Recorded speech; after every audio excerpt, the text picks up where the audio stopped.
It's the Locked On Flyers podcast for Friday, August 8th, your daily dose of Flyers news, analysis, and high quality content that's talking breakout potential for some of the younger Flyers players. Well, that'll be fun.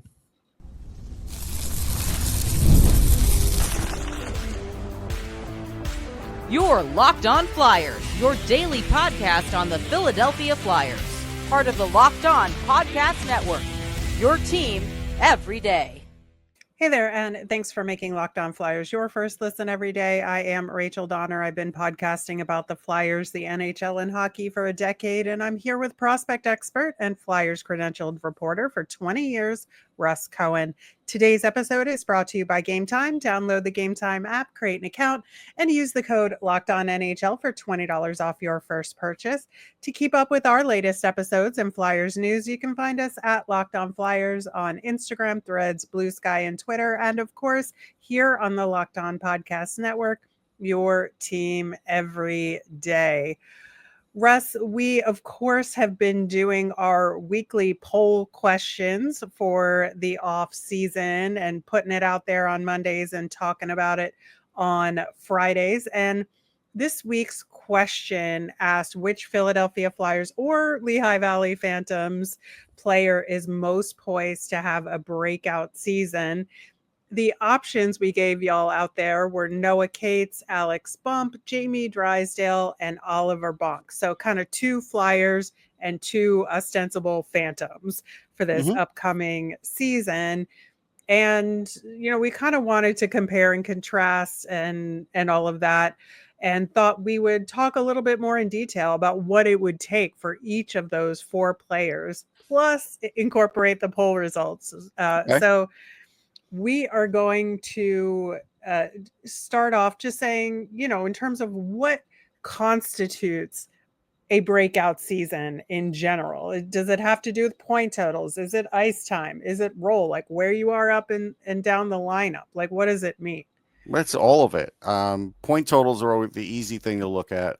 But if you're not a point total person, then it could be like, you know, you've really come a long way on faceoffs and defense or penalty kill and power play, things like that. So if you're just a situational guy, it's hard to really dig into how much better somebody got. So points always are going to be a factor. Right. I think, you know, ice time and the kind of ice time, especially for these particular guys, I think are going to be key to then spur on whether they can get those point totals, right? Yeah. Like usage is going to be a huge thing here for them. Now, I want to start with our top percentage getter here in the poll results, and that's Jamie Drysdale with a whopping 42% of the vote here from y'all.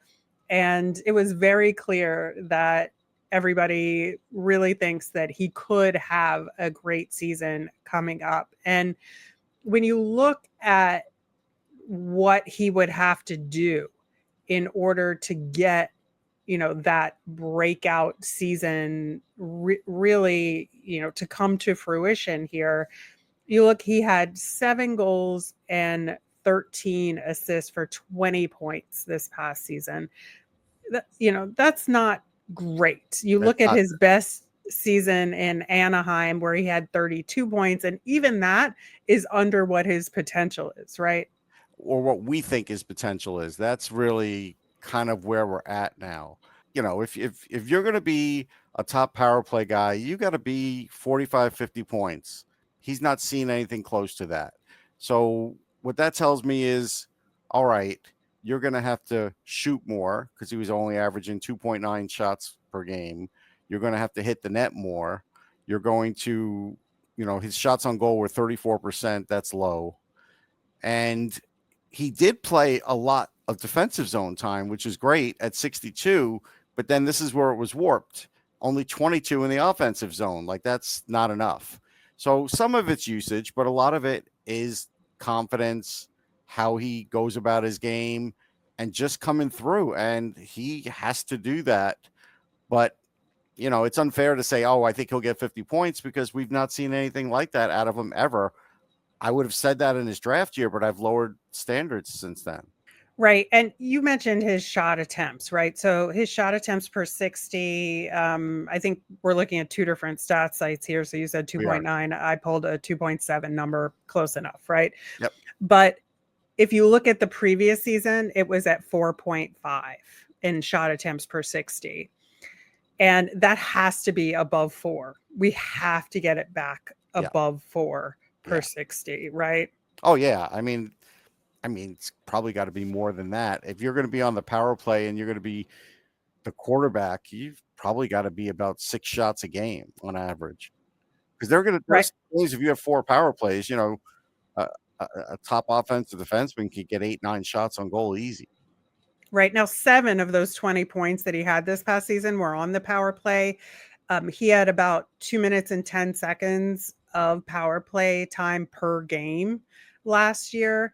I think that has to be at that rate or higher in order to get more of those points on the power play. But he also, I think, very specifically needs to create more rebounds. I Yeah. think when he was doing that, he was adding to the scoring of whatever team he's on, right? Yeah, no doubt. I mean, that's a big thing. I mean, when you could do that, you definitely give a lot more for your teammates, a lot more opportunity, and that with that opportunity, you get everything else.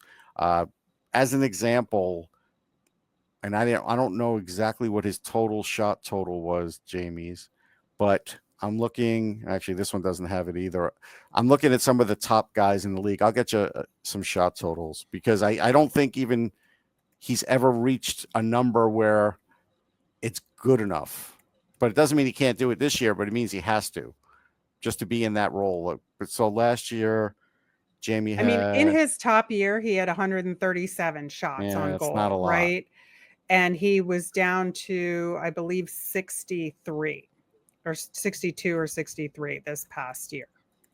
Yeah, I mean, we know that that's a bad number, so that's fine. I'm willing to wipe that one out. Yeah, as an example, like Zach Werenski, right? Probably a top 5 or 6 guy in the league, had 298. So, like, Jamie's going to have to be around 200 shots if he's going to really be a power play quarterback on a successful power play. He's gotten nowhere near that since he's been on the Flyers. Yeah. Yeah. I mean, I think that's going to be huge. And so I think overall, I would say that scoring wise, he probably needs to be well over 30 points for the season, Yes. and 12 to 15 of it should be goals. Yes. No, I think that's fair. Yeah. So as far as the other Philadelphia Flyer level player in our poll, Noah Cates got 12% of the vote here, which was third out of the 4. We'll get to the Phantoms guys in the next segment, of course. But I think that, you know, with Noah Cates, he has had steady improvement, right? He had sort of a breakout year, I would say, not this past year, but the year before. Yeah. But he really has the opportunity to take it to yet another level here. And I think, you know, the way that he can do that is continuing to round out his game. I think if he could get up to a 50-point season from 37 this past year, that would go a long way. If he can get his face-offs to 47% or higher, that would also go a long way. Right now, he's at 44.6%, right? So if he can get it up to 47, 48, that level of improvement, I think, would be good. Yeah, I don't think he can get it to 50. I still think 40, No, 42 is probably the most you could do. But the problem for him is going to be time on the ice. Oh, sorry. Are you talking about points or face-off percentage? Points. Oh, okay. I don't think I he was can get still to 50 thinking, points. You would think in face off. okay. Yeah, I don't Yeah. think he can do that. But what I'm looking at is like under Torts, the most he played was 1746. Last year he was at 1553. I don't see him getting more time on the ice than 1553. I just don't. So I do think there's a ceiling for his offensive ability and points he could get based on ice time and opportunity. Because it Right. might be all 5-on-5 at this point. Correct. Now, 10% of his ice time last year was on the penalty kill. Right. And trying to figure out if that's the right amount for him, because I think they could use him more on the penalty kill. And I think they might, especially after the departure of Scott Lawton, right? Yeah. They could be using him to fill that role a little bit, and that percentage could go up, which in some ways decreases his ability to score points. It's harder to score him that way. Right, exactly. Unless they continue trying to use a power kill system. We don't know what the new system is going to be yet. So I think that is going to be a big question for Noah Cates specifically. I think that's fair. Yeah, I do. I think that'll matter. It'll matter. So, I would like to see him flirt with a 50-point season, but I do understand that there are limitations on that based on all those factors that we've just talked about there for sure. It is really interesting because I think, Noah Cates is going to be a hinge point for the Flyers this upcoming season in terms of his output, in terms of his two-way play, because he's going to have to, shoulder a lot of the burden for this team. He's definitely forward. A leader. He's one of those on ice kind of leaders. He'll do anything the coach says, and I think that'll help Rick Tocchet early on. So I think Tocchet will like him, and I think his usage will be right around the same. Yeah, and as far as these two guys, Drysdale and Cates, and the comments that y'all out there had, Drysdale got the lion's share of the comments for sure, and a lot of people think the Rick Tocchet system is going to work to his benefit, and like we talked about, I think that's really fair. Yeah, you hope. That's definitely the hope. Yeah, I think so too. Now, the other two guys are more on the Lehigh Valley Phantoms level. So talking about what a breakout season for them means is a little bit different. We're going to get to that and talk about those two coming up next. Have you ever decided at the last minute to head to a ball game with friends or family? Maybe it's game day. You suddenly realize you want to be in the stands, and that's exactly where Gametime comes in. It's the easiest way to grab those last minute tickets without any of the stress. With the money you save on tickets, you can splurge on food, drinks, or merch. You can even bring more friends with you. Gametime makes it possible. Gametime makes buying tickets fast and simple. Prices on the app drop the closer you get to first pitch, and they've got incredible last minute deals. They've got views from your seat and a lowest price guarantee that takes the worry out of buying. Gametime is the official ticketing partner of Locked On MLB. It makes it easy to browse the app for exciting upcoming games. The Phillies are on the road for a while now, but they're going to be back home August 18th versus the Mariners. So take a look at tickets for that on Gametime. Download the Gametime app, create an account, and use the code LOCKEDONNHL for $20 off your first purchase. Terms apply. Again, create an account, redeem with the code LOCKEDONNHL for $20 off. Download Gametime today. Last minute tickets, lowest price guarantee. We'll be back on Monday with another poll question and our nemesis of the week. And I'll give you an update on my nemesis from this past week because it was accountability related for me and hockey. We will get to it then. Now, for the Lehigh Valley Phantoms guys in our poll, that was Alex Bump and Oliver Bonk. I think when we're trying to talk about breakout seasons for guys on the Phantoms, I think you can talk about points. You can talk about, rounding out their game to some degree. But, in your opinion, Russ, how much does a call-up factor into did they have a breakout season? So, meaning how many games they got in that call-up and what they did? Yeah, I mean, just a call-up's not going to do it. Even if it were like 20 games, it's not going to do it. Like, that's not enough to call it a breakout season. If you get your 9 games, let's say they give Alex Bump 9 games, he goes down and he scores 50, 55 points, then that's an excellent season. And you'd say that's a terrific rookie season in the AHL because the AHL is a hard league. And if you just look at what he did last year, like in the playoffs, and you kind of do the math, that's right around what, 22 goals, the rest assists, something like that is probably what he would get in the AHL. And so if he did that and he looked okay at the NHL level, that's a really good year. Right. That's what I'm thinking, that with these guys in particular, you're looking for how well they integrate into the system, Yeah. and are they leaders on the team, not just from a production standpoint, but are they kind of working their way up the lineup here, right? Like, where Mhm. in the lineup with the Phantoms are they sitting, and are they in the conversation for call-ups when the Yeah. opportunities are right? Even if they don't get them because the Flyers have decided that for whatever reason, for development reasons, they're going to keep them with the Phantoms. If they're in the conversation, I think that's a good thing. It is. I mean, a couple of guys are definitely going to either get call-ups or be up there early because Right. Tyson Forster probably won't be there. And I'm saying Exactly. he probably won't be there because we never got that update like we were supposed to get early August from Danny Briere. So I'm just guessing that it's going to be a little while.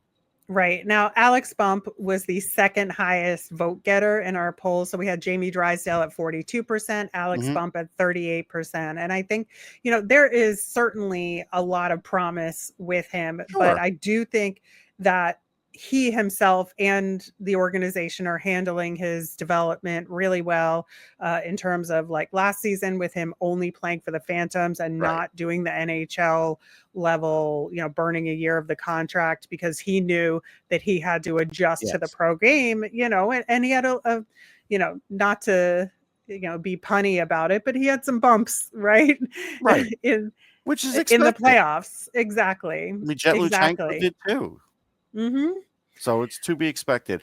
I think people forget how hard the AHL is when you go from junior hockey or even college hockey to the AHL. It's a hard league. It's harder than you think to adjust. And the younger you are, the harder it is. Right. And so I think as long as Alex Bump is, working toward the ceiling of the Mhm. Phantoms, like if he's in the top 3 in scoring Yeah, for the that'd be terrific. Phantoms, I think that's a breakout year, Yeah. in my Yeah, I opinion. would agree. Now, it's going to be really interesting again with a new head coach, even though it's an old coach because he was Mhm. around as an assistant. There's going to be a new system. I Yeah, think Snowden certainly has his own ideas about how to he run does. things, and it's that much is certain.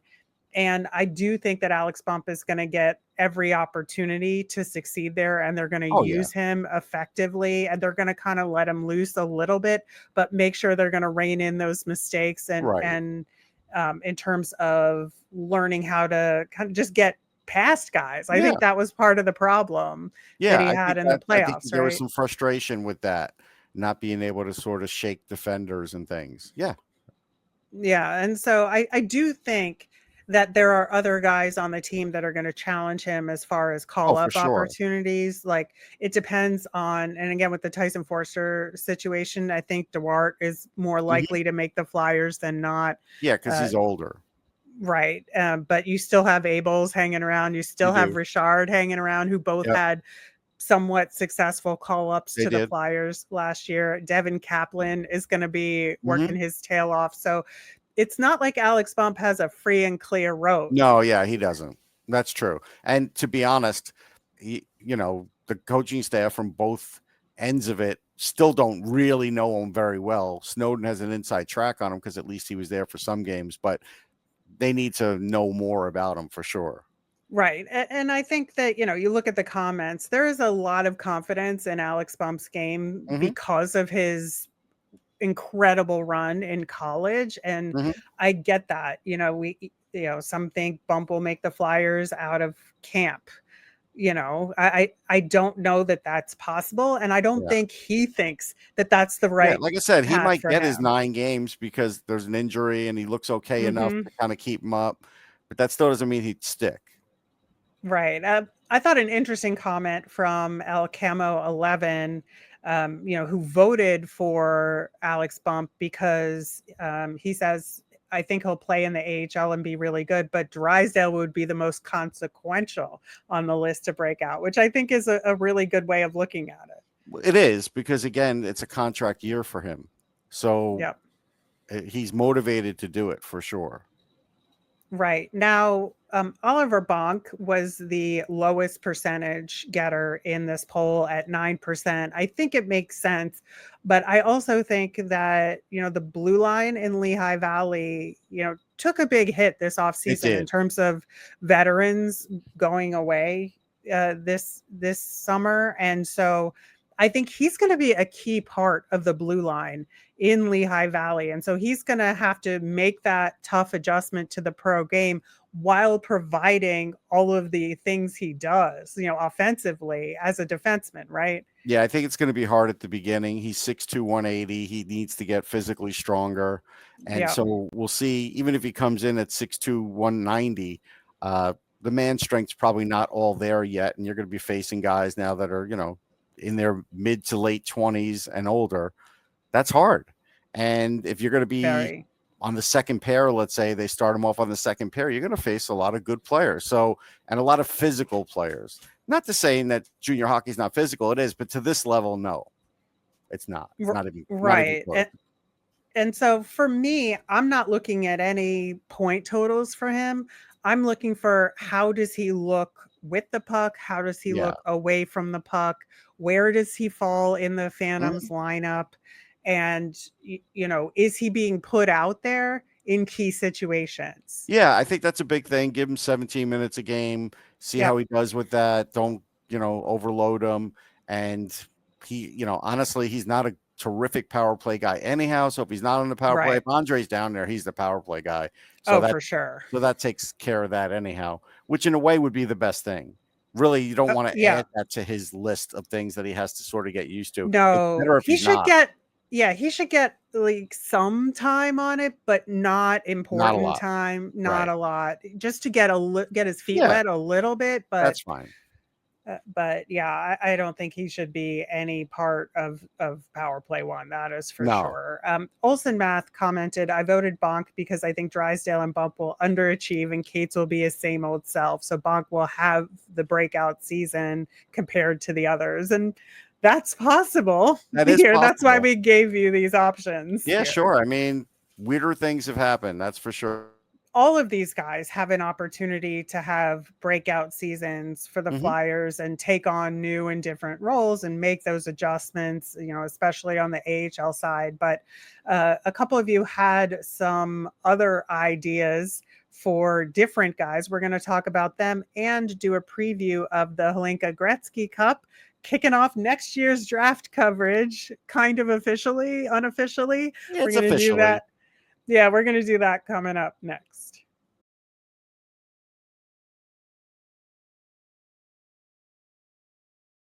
All right, so we asked in our poll question for the week if there was anybody else that would be poised for a breakout season if you didn't like the 4 options that we gave you there. And we got a comment from American Wit saying, "I really want to see Michkov and Zegras each break out with about 80 points for the year." Yeah, that's a tall order. I think good luck with that. I think if for some reason it's lightning in a bottle, then the two of them are on the same line and they combine and they each are the assists on each other's goals. Sure. I think that 80 is a bit high overall. I think 65 to 70 that's doable. Probably doable. 80 is hard in this league. Go look at the amount of 80-point scorers in this league. It's not as long a list as you'd like it to be. Yeah, but man, would I love to see them just build instant chemistry and go on a tear this season. Yeah, no doubt. Now, John commented that he didn't think any of the 4 that we put out there would have a breakout season, and said improvements will be expected from York, Drysdale, Tippett, and Zegras getting a fresh start. The injuries to Forster and Risto will dictate how the opening roster looks and if the rookie guys get any significant playing time. Yeah, I agree with that. Yeah, I think so. I mean, obviously Tippett and Zegras have, huge expectations on their shoulders right now from a scoring perspective. And I think with Tippett, we didn't include him on this list because of how he performed this past season, right? And he's kind of a little bit on the older side to have what you would call a breakout season. Like he had that 2 years ago. He did, yes. So, but we certainly do need to see improvement from him. That's for sure. Yeah, no question. Improvement. I'm looking for that. Is he going to get that elusive 30 goals? I don't know. I don't know either, man. But again, man, would I love to see that from him this upcoming season.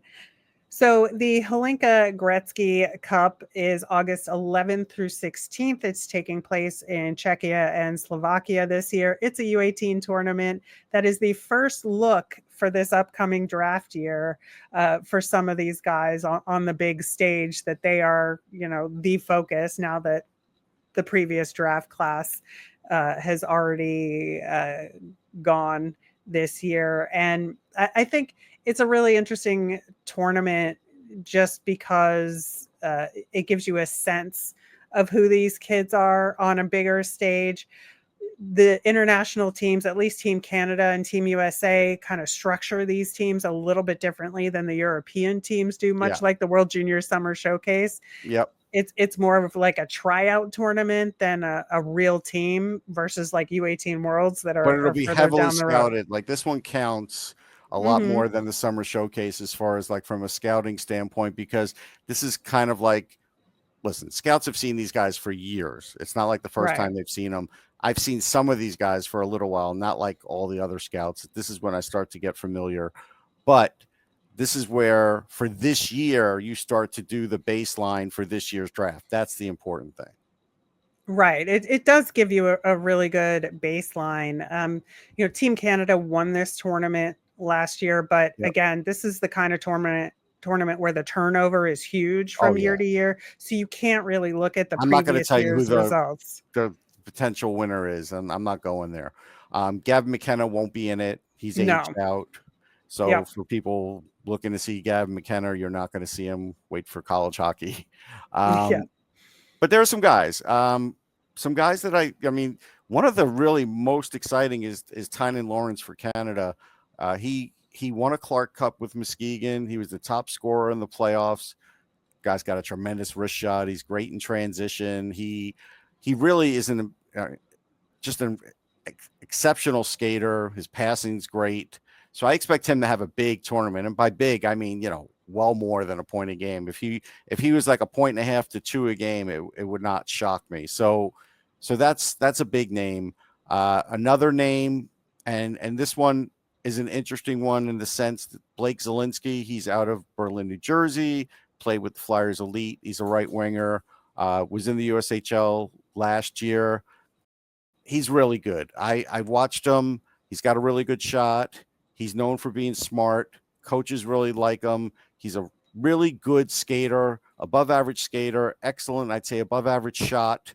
And he's improving every year. I've been getting stuff on him for at least 2 years now from different people, his family. Oh yeah. So I've been watching him. So this is a big deal for him and his family to be in this tournament.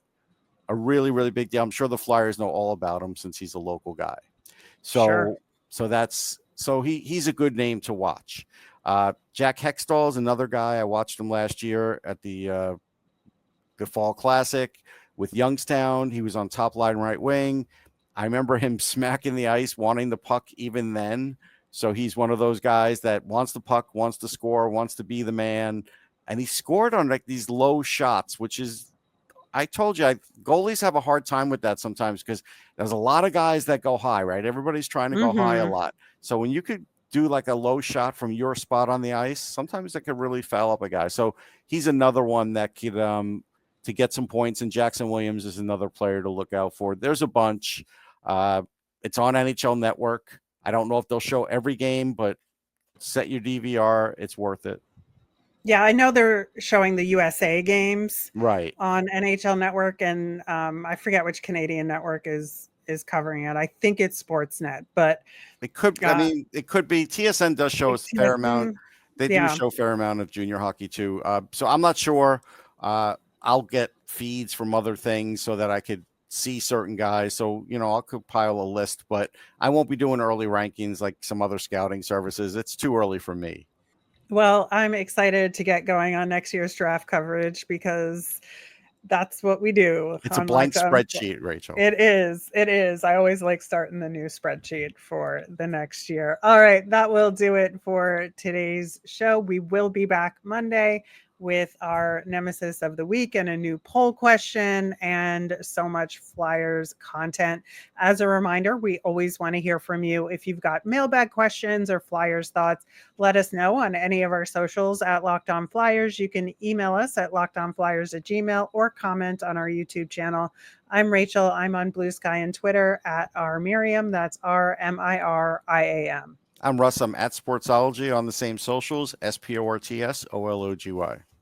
Thanks for making Locked On Flyers your first listen today. For your next listen, check out the Locked On NHL podcast. There's no off season. It brings you daily league-wide stories that matter most with local coverage you love from Locked On. I'm on the Friday show. You can find Locked On NHL on YouTube or wherever you listen to podcasts. Have a great day, everyone.